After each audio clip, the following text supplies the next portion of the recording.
اگر آپ نے ایک بھی پاکستانی ٹی وی ڈرامہ مکمل دیکھی ہے تو یقین کیجیے آپ نے پرانے اور نئے آنے والے تقریباً 80% ٹی وی ڈرامے دیکھتے وہی 2 سے 3 کھسے پٹے اسکرپٹس ہیں جن کو ہر سال نئے کپڑے پہنا کر لو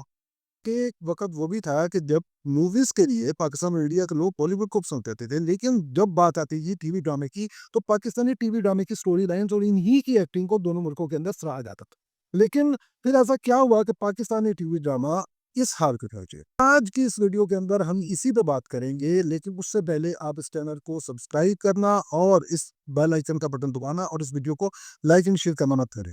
اب ہم آتے ہیں اسکرپٹ نمبر 1، جس کے اندر ایک لڑکا ہے اور اس کی لو میرج یا ارینج میرج ہوئی ہے، اور لڑکی نہایت شریف، سیدھی سادی، معصوم، ظلم کو سہنے والی اور آگے سے کسی بات کا جواب نہ دینے والی۔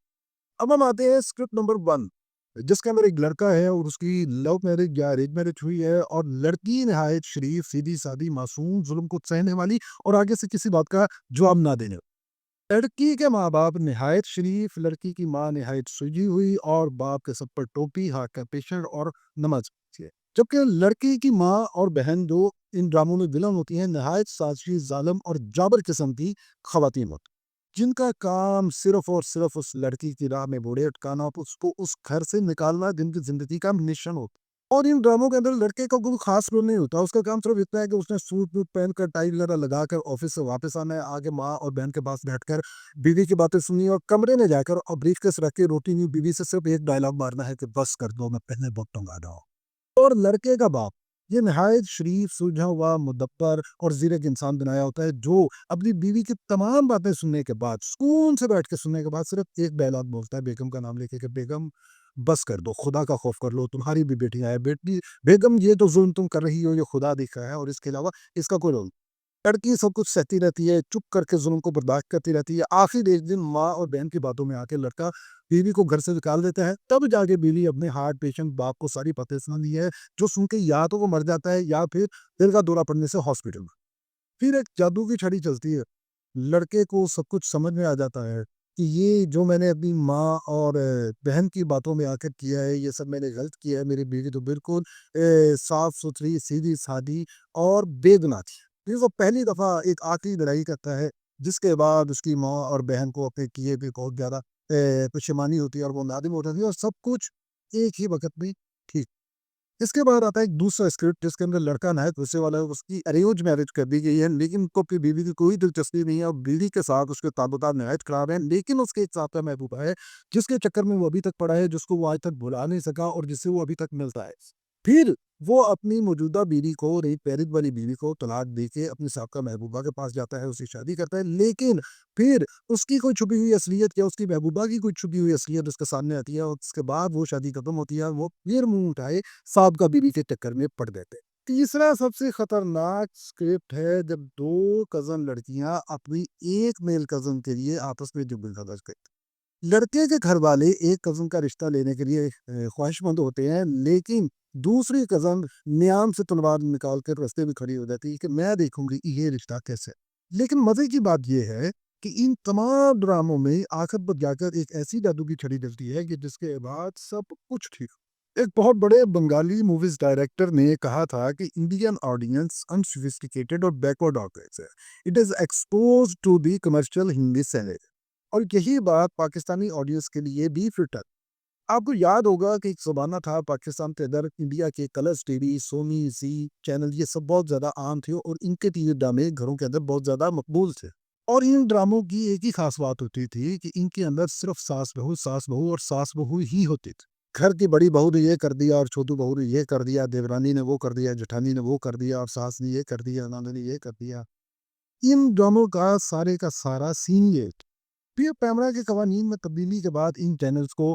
دکھایا جانا پاکستان میں بند کر دیا گیا، اور عوام جو ساس بہو چاہتی تھی اس کو اب ساس بہو نظر نہیں آ۔ اگر ہم امیزون پرائم یا نیٹ فلکس پہ کوئی پوسٹ اپوکلپٹک قسم کا کوئی سیزن، جس کے کچھ 4-5 سیزن ہو، 50-60 کس کے وہ دیکھتے ہیں، وہ یہ تو ہمارے دماغ میں نقش ہو جاتا ہے، اس کے ختم ہونے کے بعد ہم دوبارہ اسی جانر کا، اسی ٹائپ کا کچھ اور دیکھنا چاہیے۔ اگر ہمیں نہ کچھ نہ ملے تو پھر ایک نئی کامیڈی یا کسی پولیٹیکل تھرلر یا کسی کرائم تھرلر کے لیے ہمیں خود کو ایڈجسٹ کرنا پڑتا ہے، کیونکہ ہمارے ذہن میں وہی پوسٹ اپوکلپٹک چیزیں چل رہی ہو۔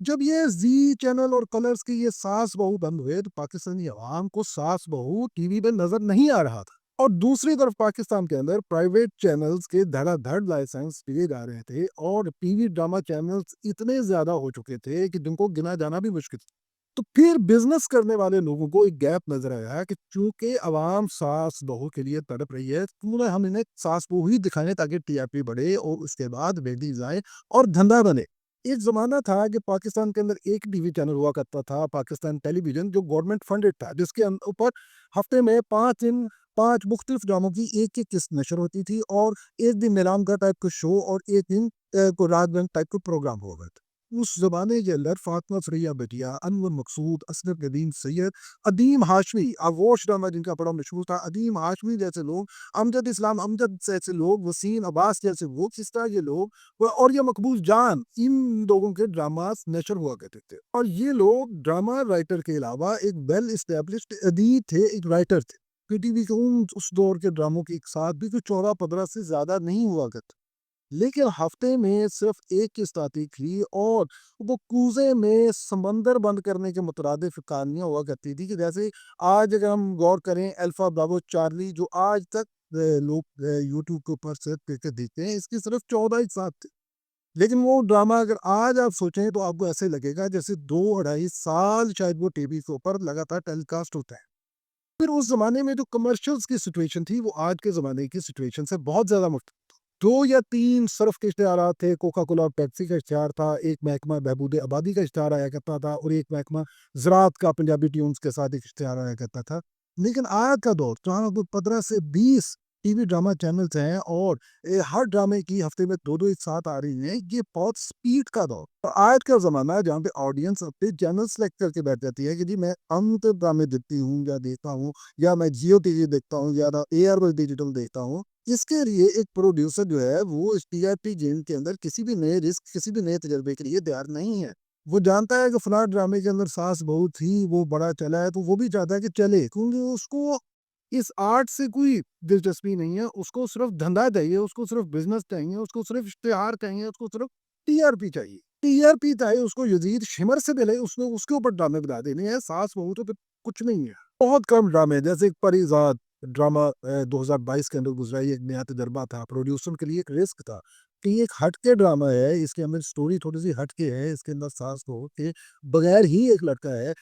چلے یا نہ چلے لیکن خوش قسمتی سے وہ ڈرامہ چلا۔ اس O T T platforms اور ویب سیریز کے زمانے کے اندر، جہاں انڈیا کے اندر ایک سے بڑھ کر ایک ویب سیریز آ رہی ہے، اور انڈیا سے شاید زیادہ ان کی آڈینس جو ہے وہ پاکستان میں موجود ہے، تو نیٹ فلکس اور امیزون پرائم اور دیگر کی سبسکرپشنز لے کے ان کو دیکھتی ہے۔ ابھی تک اس جنر کے اندر، اس O T T platforms کے اندر ہمیں پاکستان نظر نہیں آیا، اور وہی ساس بہو اور یہ گھروں کے فیملی پولیٹکس کے اوپر ڈرامز جو ہیں وہ بنتے جا رہے ہیں۔ اور اس سے زیادہ بدقسمتی یہ ہے کہ ٹی آر پی مسلسل ملتی جا رہی ہے، اور عوام ان سے بور بھی نہیں ہو رہی۔ اب تو صرف امید ہی کی جا سکتی ہے کہ کوئی نیا تجربہ کرنے والے لوگ اس میدان میں آئے اور کچھ نیا کر دیتے۔